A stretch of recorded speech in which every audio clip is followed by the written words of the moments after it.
বন্ধুরা দেখো, আজকে কিন্তু একদম ছোট ছোট কয়েক টুকরো কাপড় নিয়ে চলে এসেছি। তো প্রত্যেক দিনের মতো নতুন একটা ভিডিও, নতুন একটা কাজ তোমাদের সাথে আজকেও শেয়ার করব। মাত্র দেখো কয়েক টুকরো এই ছোট ছোট কাপড়গুলো আমার কাছে আছে। তো এই কাপড়গুলো দিয়েই কিভাবে ইনকাম করা যায় আর কত কাজের জিনিস যেটা তোমার কাছ থেকে কাস্টমার কিনে নিতে বাধ্য হবে সেটাই তোমাদের আজকে শিখিয়ে দেব। তো চলো পুরো ভিডিওটা মনোযোগ দিয়ে দেখতে থাকো। এখানে দেখো আমি একটা কাপড়ের টুকরো আগে আমি নিয়ে নিলাম। তো এটা দেখো এই দিকের লম্বার মাপটা দেখাচ্ছি 5 ইঞ্চি মতো আছে। তো এটা মিডিল পয়েন্ট ধরে ভাঁজ দিয়ে দেব। এইভাবে ভাঁজ দিয়ে দেখো 2 ইঞ্চি আমি মাপ করে দাগ দেব। উপরের দিকটা 2 ইঞ্চি। আর এই যে এর লম্বার দূরত্বটা নেবে তোমরা 5 ইঞ্চি। দিয়ে নিচের দিকে 5 ইঞ্চি থেকে হাফ ইঞ্চি মাপ করে পয়েন্ট করবে। কারণ হাফ ইঞ্চি পয়েন্ট করলে এটা যখন খুলবো, এটা ডবল ভাঁজ আছে, তাহলে 1 ইঞ্চিতে দাঁড়াবে। আর উপরের দিকটা 4 ইঞ্চিতে আসবে।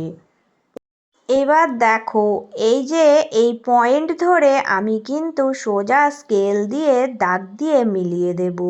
উপরের পয়েন্ট থেকে নিচের পয়েন্ট এই রকম প্যারচা করে আমাকে দাগটা টানতে হবে। তো দাগটা টানার পরে দেখো আমি কিন্তু এইভাবে করে কেটে নেব।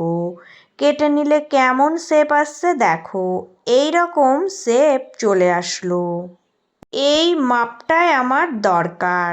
তো এই মাপে আরও বাকি যে ছোট ছোট টুকরোগুলো আছে সব কটা কেটে নেব। সব কটা কেটে নিয়ে রেডি করে নেব। একদম ছোট ছোট কয়েক টুকরো কাপড়, কিন্তু জিনিসটা হবে অসাধারণ দামি জিনিস।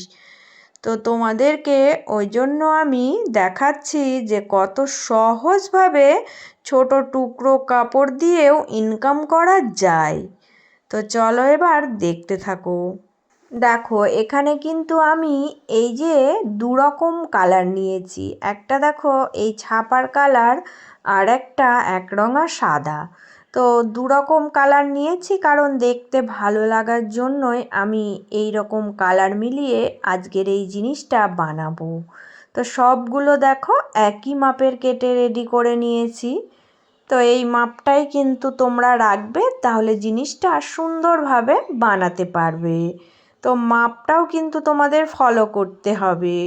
সব সময় কিন্তু বাড়ানো কমানো করবে না। তো এই মাপেই দেখো সবগুলো রেডি করে নিয়েছি। এবার দেখো এই যে এই ছাপা কটা আমি এক জায়গায় করে নিয়েছি, সুন্দর করে একই সাইজের আছে। আর ভাঁজটাও তোমরা সুন্দর করে রাখবে। এইভাবে সুন্দর করে একটার পর একটা বসিয়ে রাখার পরে দেখো কি করবে, মিডিল দিয়ে ভাঁজ দেবে। কারণ মিডিল দিয়ে ভাঁজ দিয়ে আমাকে কিন্তু এটা কেটে দিতে হবে। তো দেখো এইভাবে কেটে আমি আলাদা করে নেব। আরও বাকি যে টুকরোগুলো আমার আছে এগুলোও কিন্তু সেম একই রকমভাবে মিডিল দিয়ে কেটে ভাঁজ দিয়ে দেখো এইভাবে করে আমি আলাদা করব। কারণ আমাকে এই রকম করেই কিন্তু কাটতে হবে। কাটিং করার পর আমি এই রকম করে রাখলাম। রেখে দেখো এই দিকের একটা ছাপার সাথে এই দিকের একটা দেখো একরঙা আমি এইভাবে মিলিয়ে রাখছি। আর এই দিকটার সাথে এই দিকটা। তো এতগুলো টুকরো আমার লাগবে না।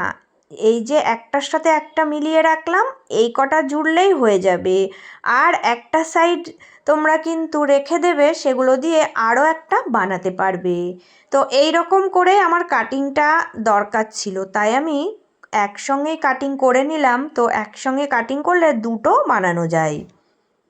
এবার জুড়তে হবে। দেখো এই যে এই মিডিল পয়েন্ট ধরে একটার সাথে এই ছাপা আর একরঙা এইরকম মিলে দেখো সোজা কিন্তু তোমরা সেলাই করবে। সোজা সেলাই করে জুড়ে দেবে। প্রত্যেকটা কিন্তু এইভাবে মিডিল পয়েন্ট ধরে সেলাই করে আগে জুড়ে নেবে।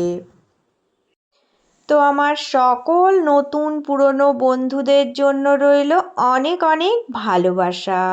পুরনো বন্ধুরা সব সময় এভাবেই পাশে থেকো, আর নতুন যারা এসেছো প্লিজ বন্ধুরা আমার ভিডিওগুলো ভালো লাগলে চ্যানেলটি সাবস্ক্রাইব করে নিয়ে পাশে থাকার অনুরোধ রইল।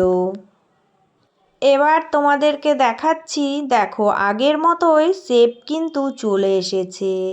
তো এবার এইভাবেই ভাঁজ দেবে, দিয়ে কি করতে হবে না এই মিডিলের উপরটা দেখো সোজা আবারও সেলাই দেবে। প্রত্যেকটা এই একই প্রসেসে একই রকমভাবে সেলাই দিতে হবে। এই সোজা তারপরে এই দিক, মানে দুটো দিক এইভাবে সেলাই করে রেডি করতে হবে। এইভাবে তোমরা 10টা টুকরো রেডি করবে।